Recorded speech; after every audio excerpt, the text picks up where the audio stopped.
Bismillahirrahmanirrahim. Assalamualaikum warahmatullahi wabarakatuh. Alhamdulillah, thumma alhamdulillah, wassalatu wassalamu ala rasulillah, amma ba'd.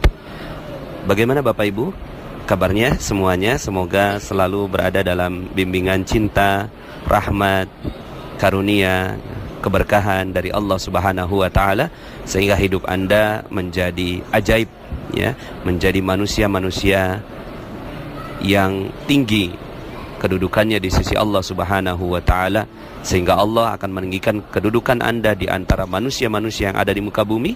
Bahkan Allah juga insya Allah akan meninggikan kedudukan Anda dari seluruh penduduk langit. Amin. Amin ya rabbal alamin. Bapak Ibu, pada kesempatan kali ini saya ingin melanjutkan seri ketiga, ya, dari materi Goa Keajaiban.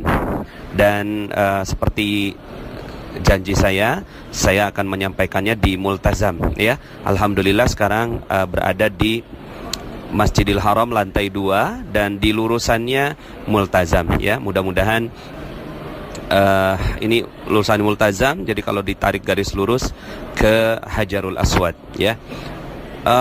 Bukan apa-apa Bapak Ibu, tujuan saya menyampaikan ini dengan keadaan dan tempat yang terbaik adalah agar materi ini benar-benar menghujam dan diizinkan oleh Allah Subhanahu wa taala masuk ke dalam hati kita semua, sehingga akhirnya kita menjadi manusia-manusia pilihan Allah Subhanahu wa taala. Bapak Ibu, dalam seri pertama dan seri kedua rasanya insya Allah cukup jelas, ya, bahwa keajaiban memang merupakan salah satu yang diajarkan di dalam agama Islam, ya.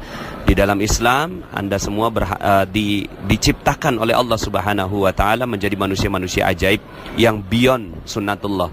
Ya, sunnatullah itu api dingin, api panas, ya Bapak Ibu. Itu sunnatullahnya. Tapi kalau Allah mau dingin, ya, maka itu akan terjadi. Sunnatullahnya, ya, jatuh ke bawah gitu, ya.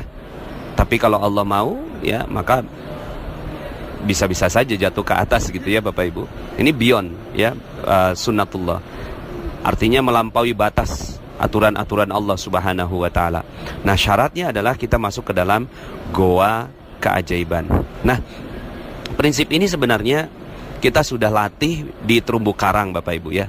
Jadi di dalam prinsip terumbu karang, bahwa rezeki itu adanya di mana? Rezeki itu adanya di kemuliaan dan kebahagiaan orang lain. Ketika orang lain mulia dan bahagia karena kita, maka kita berhak untuk mendapatkan rezekinya. Dan Allah yang mengatur semua, ya, bagaimana proses pentransferan rezeki itu kepada kita. Nah, kalaulah membahagiakan manusia, memuliakan manusia, itu sudah sedemikian, ya, rezekinya yang diberikan, bagaimana lagi ketika kita memuliakan dan membahagiakan Allah sang pemilik rezeki. Goa keajaiban adalah satu cara untuk kita mendekat kepada Allah Subhanahu wa taala. Ketika kita mendekat kepada Allah Subhanahu wa taala dengan berjalan, maka Allah akan mendekat dengan berlari. Ketika kita mendekat kepada Allah sejengkal, maka Allah akan mendekat kepada kita sedepah. Ya, Masya Allah Bapak Ibu, ya.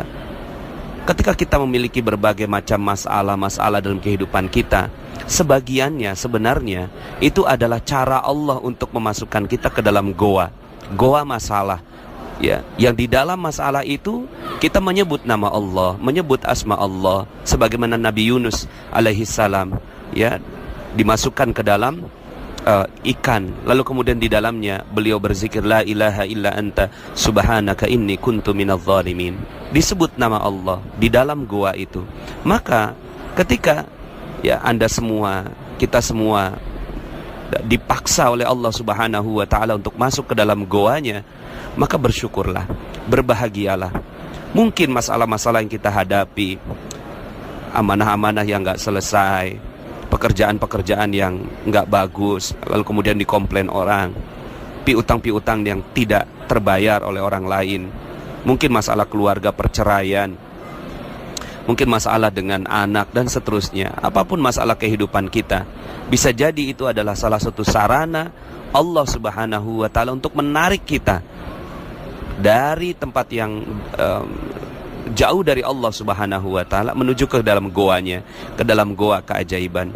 Maka bagi mereka-mereka yang berada di dalam goa lalu kemudian dia menyebut asma Allah Subhanahu wa taala, maka saat itulah dia memuliakan dan membahagiakan Allah Subhanahu wa taala. Kalaulah manusia saja mulia dan bahagia, lalu kemudian Allah berikan rezeki atas asbab tersebut, atas sebab tersebut, atas wasilah tersebut, lalu bagaimana lagi Allah Subhanahu wa taala yang dimuliakan dan dibahagiakan di dalam goa keajaiban. Maka Bapak Ibu,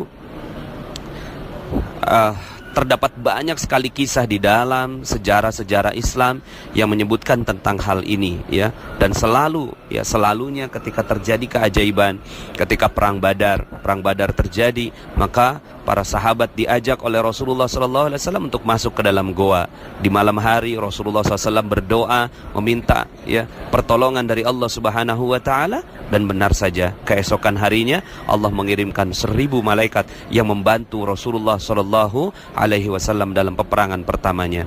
Nah, Bapak Ibu yang dirahmati Allah, ini adalah kisah-kisah yang berada di sirah Rasulullah SAW. Lalu bagaimana, ya, yang berada dalam kehidupan kita, bagaimana menggunakan materi goa keajaiban ini